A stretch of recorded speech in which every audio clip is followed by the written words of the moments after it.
Et tout ça, ils m'ont caché. C'est par la suite que j'ai été mis au courant. Mais comme le père Mokumbila dit que lui, son Dieu, c'est un Dieu de scandale. Que c'est lorsqu'il y a le scandale que Dieu agit puissamment. Il devait plutôt être heureux que ce livre-là soit sorti. Et pas de ces choses-là. Ça paraît tout de même curieux que vous réuniez aujourd'hui celui qui a fait de vous évêque dans une église comme celle-là. Je pense que ce n'est pas peu de choses. Mais quand je suis plébiscité évêque, d'abord, je n'étais pas préparé et je ne m'attendais pas à ça. Parce qu'il a vu comment je l'ai fait venir d'ici, comment j'ai supporté son séjour. Il a dû seulement croire que j'étais assis sur une mine d'or. Voyez-vous? Mais dans l'histoire de la Bible, si je m'en tiens aux critères de choix, ce soir-là, il en avait retenu deux. Premièrement, que j'étais marié à une seule femme. Et deuxièmement, que j'étais mes enfants dans la discipline et dans la soumission. Donc j'élevais bien mes enfants, ils avaient une bonne éducation et que c'était un motif suffisant pour faire de moi évêque. Mais par la suite, lorsqu'il a commencé à voir que je commençais à me douter de son œuvre, qu'est-ce qu'il a fait? Il a commencé à polluer le climat autour de moi. Il est allé jusqu'à faire croire que j'étais devenu franc-maçon. Il a monté ma belle-sœur qui était chez moi, que j'ai hébergée, qui venait pour l'épouser et que lui l'a réunie parce qu'elle n'était plus à son goût. Et il disait que si tu attends décembre 2005, je serai déjà installé au trône, sur le trône. Je serai déjà présent en RDC. Il faut que tu viennes avant. Quand il vient habiter chez moi, il la monte contre moi. Quand il voit avec ma femme, c'est la guerre maintenant contre mes enfants. Avec une consigne, laquelle il avait dit à ma belle-sœur, il faut maltraiter ces enfants-là pour que si l'évêque a laissé des consignes contre moi, que les enfants soient capables de vomir, de le dire. Est-ce qu'un prophète peut faire comme ça? Voyez-vous? Et c'est pas tout. Il a desserré le taux autour de moi en quoi faisant? En opposant ma belle-mère à mon beau-père. Aujourd'hui, si vous voyez dans ce livre-là, il y a une lettre que mon beau-père a écrite. Mais qu'un père géniteur ne peut pas se permettre d'écrire, parce que c'est très grave. Mais dans cette lettre, monsieur le journaliste, qu'est-ce qu'il dit? Dans cette lettre, il maudit ma femme et maudit son fils. Pour la simple raison que ma femme a osé quitter l'assemblée de Mokumbila et a hébergé à Paris son petit frère, le frère Gaël. Alors mon beau-père écrit une lettre. Et qu'est-ce qu'il dit? Je ne sais pas, la caméra ne peut peut-être pas prendre, mais je vous lis exactement ce qui est écrit ici.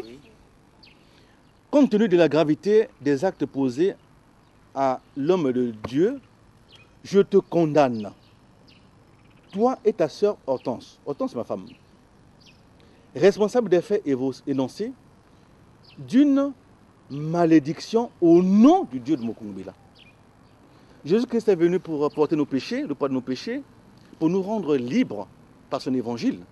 Et voilà qu'un prétendu prédicateur de Dieu qui vient dans les derniers temps, comme Christ noir, pour sauver le monde à partir de la RDC, alors il enseigne à ses disciples à maudire. Il enseigne à ses disciples à voler à travers Luc 16. C'est tout un enseignement où on vous apprend à voler pour le prophète. Comme vous voulez pour l'opposé, vous allez voler pour Dieu. Alors il y a l'impunité. Et l'exemple qui est pris, c'est sur Uri. Souvenez-vous de ce général qui avait été abattu au front sur instruction du roi David. Ceux qui ont accompli ce acte-là sont des innocents aux yeux de Dieu. Et le péché leur est pardonné. Alors lui, il pense qu'en faisant agir ainsi, en faisant voler, en commettant des crimes, en poussant les gens à commettre le crime, ceux qui commettent ce crime-là sont pardonnés. Vous voyez quelle nature d'homme ce prophète est en train de former. Bon, pour terminer, en publiant cet ouvrage, quel message que vous apportez au commun des mortels? Je parle ici non seulement de Congolais de deux rives, mais également à tous ceux qui auront la chance de pouvoir lire cet ouvrage. Le message, c'est que ceux qui sont dans la perdition, qui croient servir le Seigneur Jésus, alors qu'en réalité sont en train de servir le mal, qui comprennent qu'il est temps de s'interroger. si le chemin choisi est le meilleur.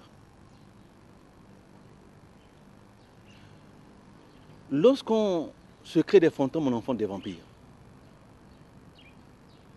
Et quiconque se lie à l'erreur devient sa proie. Moi, j'ai pris conscience que j'étais dans l'erreur. Je n'ai pas voulu demeurer comme une proie. Je me suis tiré. Je suis parti là. Ceux qui sont restés et qui, à la lumière de tous les témoignages que j'apporte, peuvent se rendre compte que aucune imposition de main n'a redonné vie à ceux qui sont tombés malades, qu'aucune prophétie venant de Paul Jean Mokongobila ne s'est accomplie, que tout ce qui a été raconté ici à Brazzaville qui s'était transformé en un champ de théâtre, où il s'était tout permis, se croyait tout permis, pour venir colporter de mensonges. Aujourd'hui, Mokongobila a été démystifié. Le message, c'est que les gens comprennent qu'ils sont nombreux comme ça, les gourous. Ce n'est pas seulement celui-là dont je parle dans la Bible, dans le livre, un gourou à port des sorciers. Mais il y a bien d'autres qui font aussi du tort que Mokongobila. Certains arrivent ici, s'attribuent des chambres dans les hôtels et surprennent des disciples pour dire que c'est vous qui allez payer l'hôtel. Si ce n'est pas l'hôtel, c'est le téléphone. Si ce n'est pas le téléphone, c'est donc des crédits. Si ce n'est pas des crédits, alors c'est des cautions qu'ils doivent donner pour que ceux-ci puissent occuper les terrains qu'ils ont retenus, choisis pour construire leur église. D'autres, par contre, ont été détenus de leur foyer. Ils sont devenus des femmes de pasteurs. D'autres encore sont soumis aux travaux champêtres. Ont perdu toutes les valeurs professionnelles républicaines. Parce qu'ils sont devenus otages, n'est-ce pas?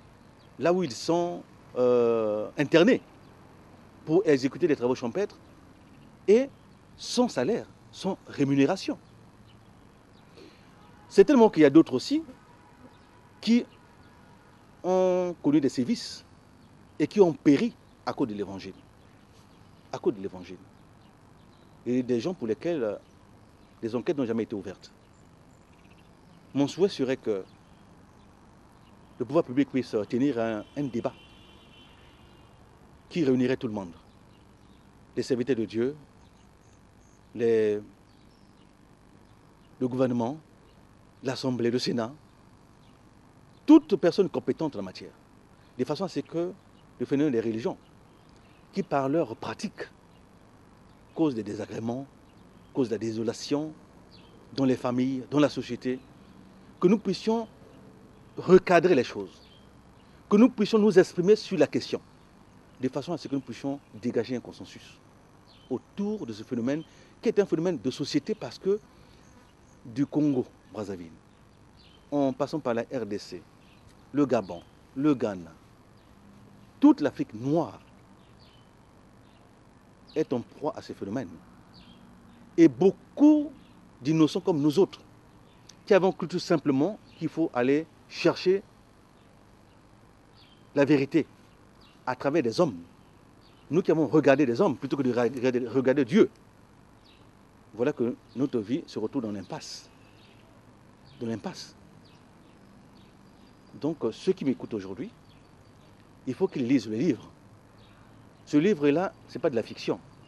C'est des choses vécues, c'est la vérité, c'est des faits vécus qui sont restitués tels quels dans le livre. Personne ne pourra se mettre debout pour s'opposer ou contredire un passage quelconque de ce livre. Parce que ce que dit ce livre, ce sont des notes que nous avons prises, c'est ce que nous avons entendu de la bouche du prophète lui-même. C'est ce que nous avons enregistré, c'est ce que nous avons noté. Donc il n'y a pas de choses erronées dans ce livre qui ne reste que la vérité telle que nous l'avons perçue. Alors donc, ce serait plutôt intéressant d'acheter le livre. Il sera certainement bientôt en vente à Kinshasa. Et moi, j'inviterai les pasteurs d'église à le lire de façon à connaître la face cachée du prophète Mokongobila et de ses gendarmes, ceux qu'il a formés pour causer du tort, qui font des montages, des témoignages, juste pour amener les gens à croire, alors qu'en réalité, Mokongobila sait qu'il est un faux, Il savait qu'il ne gagnerait jamais les élections. Il savait qu'il qu'il était certainement dans la magie noire, pour ne pas dire dans l'occultisme, pour vanter les mérites des esprits tous les jours. Et finalement, ces esprits qui ont voté pour lui, a-t-il été élu? Rien de cela. Okay, mais pour terminer, maintenant vous priez où? Ben, écoutez, moi je pense que le plus important c'est ma relation personnelle avec le Dieu créateur. Dieu, il est pour tout le monde. Jésus-Christ en allant sur la croix, Jésus-Christ en allant sur la croix, il a versé son sang pour tout le monde. Donc je pense que le plus important pour moi, c'est de soigner cet espace qui est dans mon cœur, de façon à ce que les choses du monde aient moins d'espace que Dieu. Qu'il ait plus d'espace dans mon cœur, de façon à ce que je puisse continuer à marcher avec lui et avoir la foi d'enfant. Ce ne sera plus à suivre des hommes, mais moi je pense que ce sera à appliquer simplement le peu de choses que j'ai apprises à travers la Bible au sujet de l'Éternel qu'il faut servir. Merci beaucoup. Je vous en prie, merci.